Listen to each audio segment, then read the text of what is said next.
in Poole.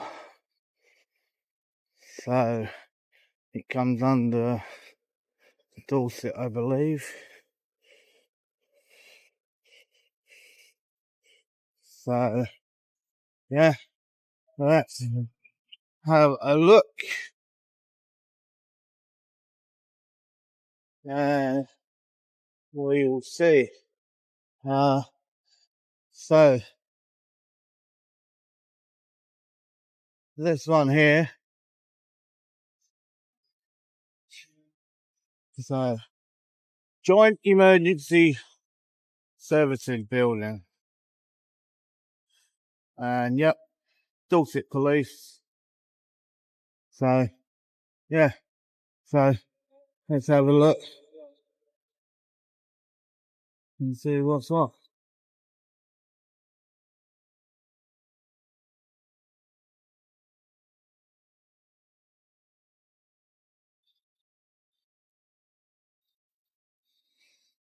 The famous phone of disconnection. First one that I've actually seen where you've actually got the instructions for the phone in Braille. We're in Poole, Dorset, approaching a facility that resembles a secured compound more than a typical public service building. The auditor points out the presence of Braille instructions, a welcome sign of accessibility. Yet the heavy gates and reinforced perimeter create a very different impression. For taxpayers, that contrast can prompt an understandable question. Are these measures meant purely for security, or do they also discourage public oversight? Now let's find out whether the atmosphere inside reflects the guarded exterior. Yeah, this is one of the biggest exceptions I've seen. Yeah, let's have a wander around and see what's what. It looks like a newish building. So don't know how long it's been open for. But with any of you guys have actually been detained or anything in this one, let us know.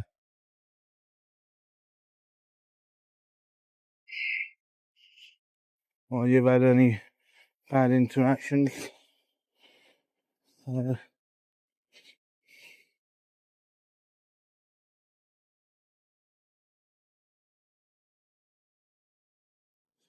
Wonder how much all these metal bits cost. Is it necessary or not? Or is it just about an image?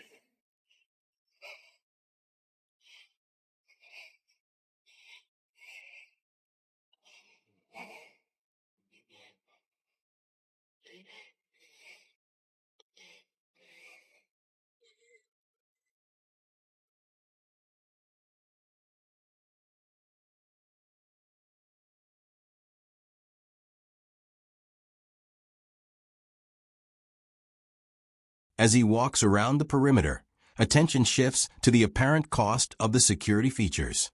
Many viewers often argue that public funds would be better invested in frontline services rather than visual barriers and screening. In general, anything visible from a public roadway can be lawfully recorded. Yet newer facilities are often built specifically to limit sightlines, which naturally sparks questions about transparency. In a sense, he's not just filming the structure. He's testing how open the institution really is. Oh, there we go. Look, so that's there. So you can see the number of vehicles in there.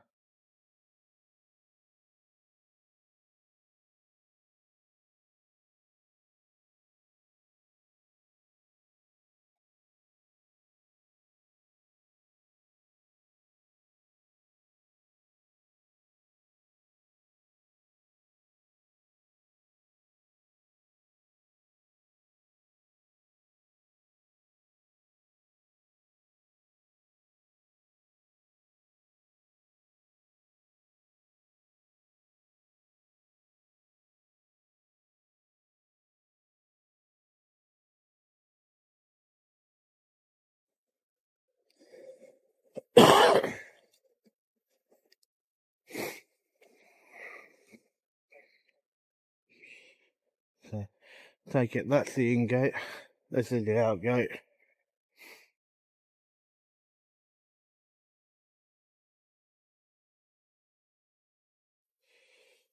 So what I'll do, guys, is I'll just hold it there just for a little bit, and if anything else happens, I will be back.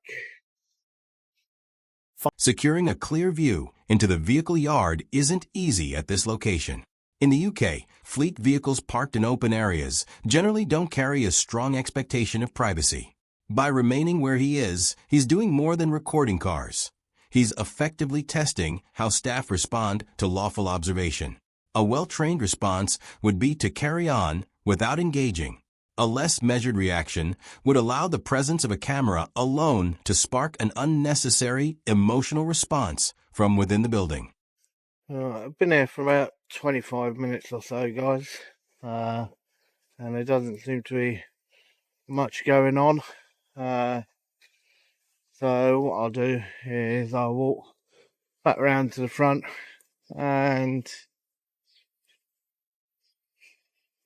yeah, then I'll most probably wrap this one up.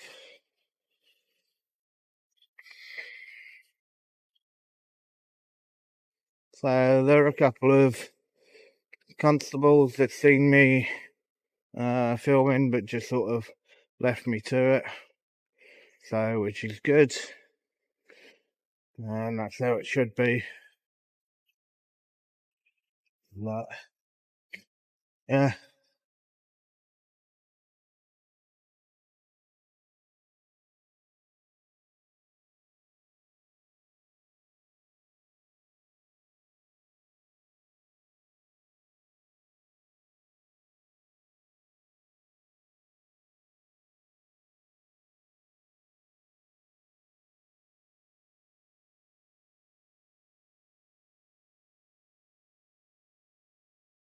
so doesn't seem to be much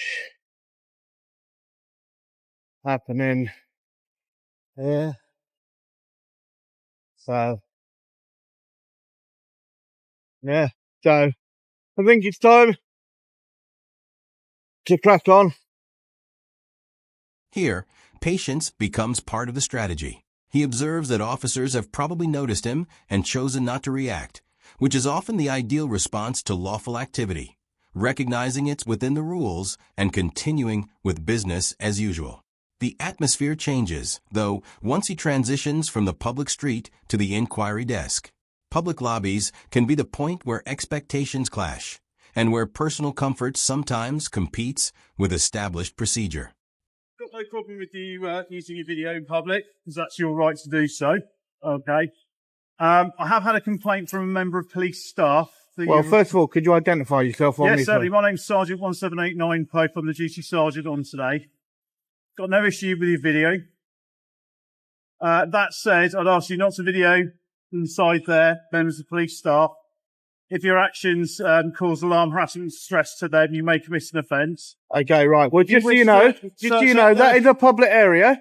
Okay, and I'm well within my rights to be in there and filming. Okay. Sir, I'm not saying you are. I'm saying if your actions cause alarm, harassment, and stress. Okay. Members of the, sir, you listen. As an officer, okay, no, please you listen. can't Sir, be please alarmed listen. and distressed. Actually, we can. No, you cannot. You need to look at case law, and you will actually see that you cannot be alarmed and distressed right in your actual officer's duty. That's the case of RV Orem. That's not in relation to what we're doing now. I'm talking about police staff, not police officers. Okay. Sir, I'm talking about police staff, not police officers. Yep, but as long I as have no issue. As long as I'm in a public area, I can film whatever I can see. Right, but if they don't want, if the members of staff cause alarm, harassment, and distress, I'm telling you now that may be an offence. I'm allowed to film anything I can see from public. I'm not saying that you are. Okay, so if I film them, if I film them and I'm in public, okay, then I'm doing nothing unlawful. Nothing.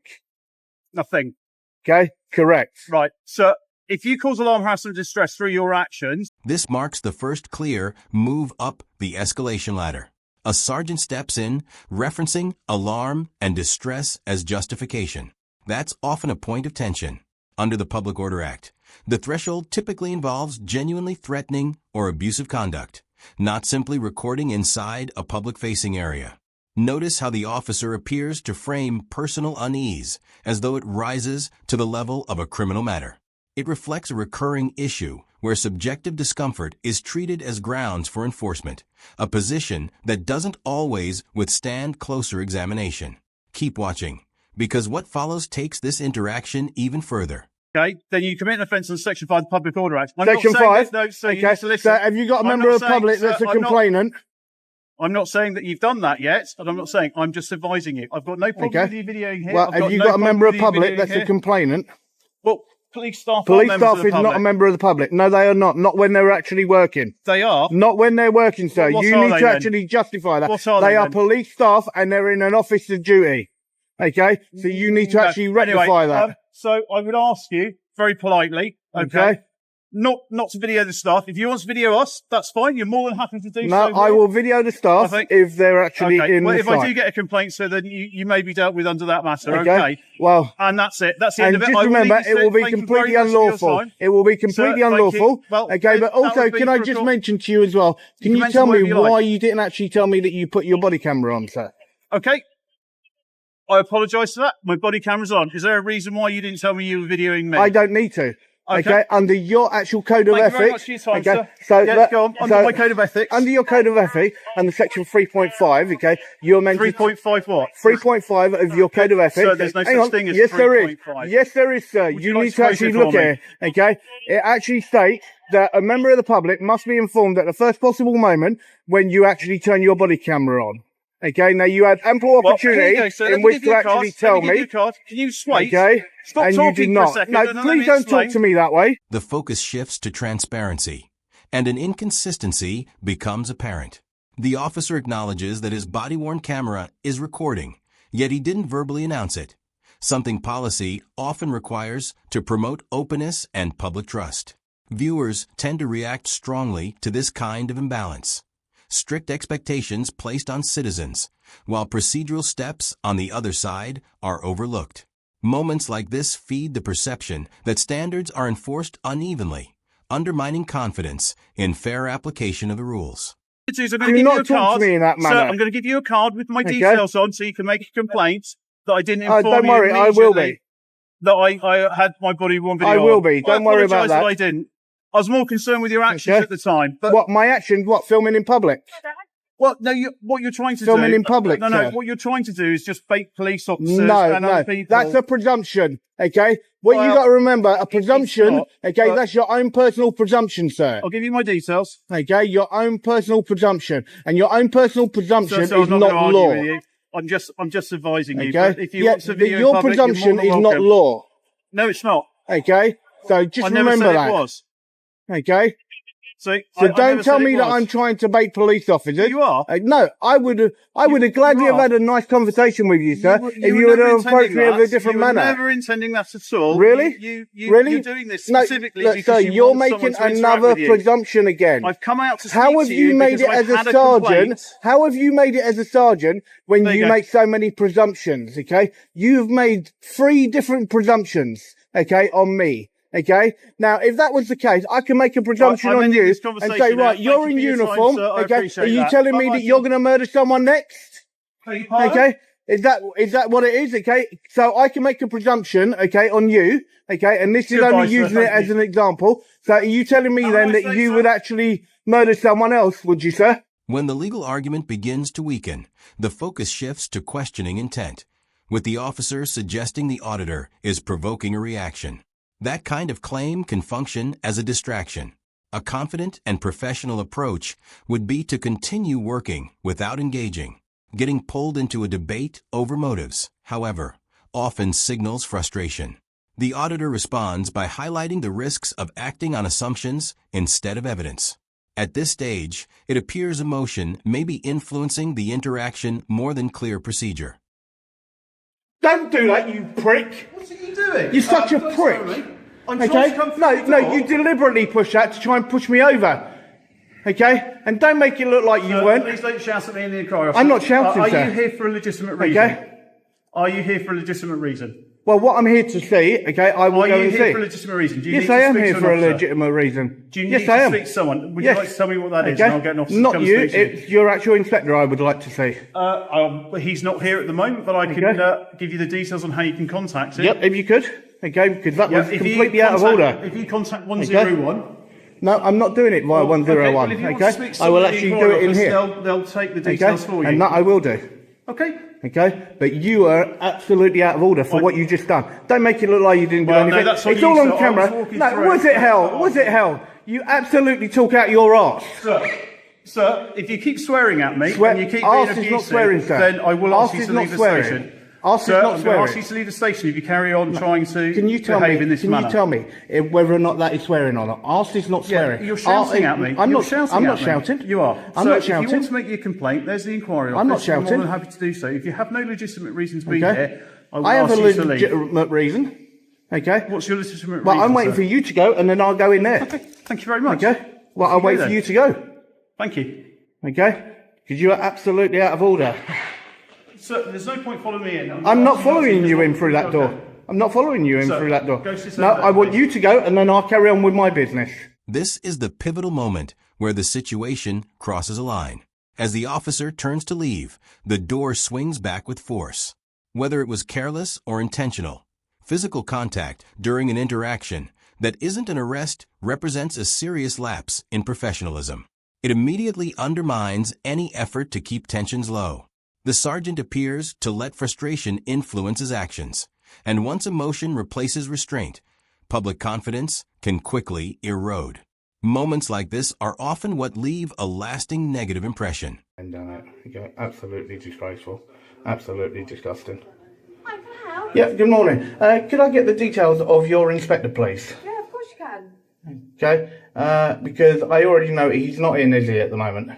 Okay. So if I could just get the details for him, that'd be fantastic. Okay, is your phone recording? Yes, it is. Okay, I'd rather you didn't record me in here, thank you. No, I'm in a public area and I shall carry on to do so. You're not in your phone? Yes, I am. It's publicly accessible under Section 33 of the Criminal Justice Act of 1972. Yes, yes, it is. Okay, it's publicly accessible during the actual opening hours. Okay, and so I'm lawfully allowed to actually record. Okay, so if you can just get me those details, that'd be fantastic. So at the moment, sir. Okay. But unfortunately, you're filming into a non-public area. It makes no difference. I'm in public property. Okay. There you go. Thank you very much. Thank you very much. For not Okay. to film. Thank you very much. Well, that is your problem. It's not mine. Lovely. So you can see completely how disgraceful that was. Okay. And what actually happened. So coming through these doors here, now you can see they're big enough, they're easy enough, and he just decided that he wanted to completely smash and spin that as fast as he could, and it smashed into the back of me, and almost put me. After the incident, the auditor attempts to submit a formal complaint. Pay attention to the response from the front desk staff, who declined to engage while the camera is recording. In a public office, service generally can't be refused simply because someone is filming, unless there's an actual disruption taking place. Here, it appears less about maintaining order and more about reacting to the presence of oversight. The interaction gives the impression of an us versus the mindset extending beyond the officers unseen, leaving the citizen without an immediate way to address the issue in person. On the floor. So because he kept pushing it. What an absolute arse. What an absolute arse. He's made it as a sergeant. So if you got sergeant doing that directly at the station, what else are their staff doing here? Now I can understand why there's so many different cases in Dorset of assault, especially when you have a sergeant such as that, okay, doing what he's doing. Absolutely disgusting. So the guy is an absolute embarrassment. That is somebody that should not be in the job at all. So guys, that is Poole Police Station. So if you are down there, please just be careful. because they don't care where they are, whether or not you're going through a door, whatever. They will try and actually put you on the floor. Alright, well peeps, you take it easy and I'll see you on the next one. Okay, don't forget to like and subscribe. Be good, peeps. The audit wraps up with a serious concern surrounding the door incident. Over the course of this interaction, 3 recurring issues stood out. The broad use of harassment-style arguments to shield officials from scrutiny, inconsistencies in following body-worn camera procedures, and a visible lapse in composure when challenged. These kinds of moments contribute to declining public trust. More often than not, it's not grand corruption, but gaps in training and emotional discipline that create the biggest damage. What do you think about the door moment? Careless mistake or deliberate action? Share your thoughts below. If you value candid examinations of authority, consider subscribing for more. As always, this content is for educational purposes only, not legal advice. Be sure to check the laws that apply in your area.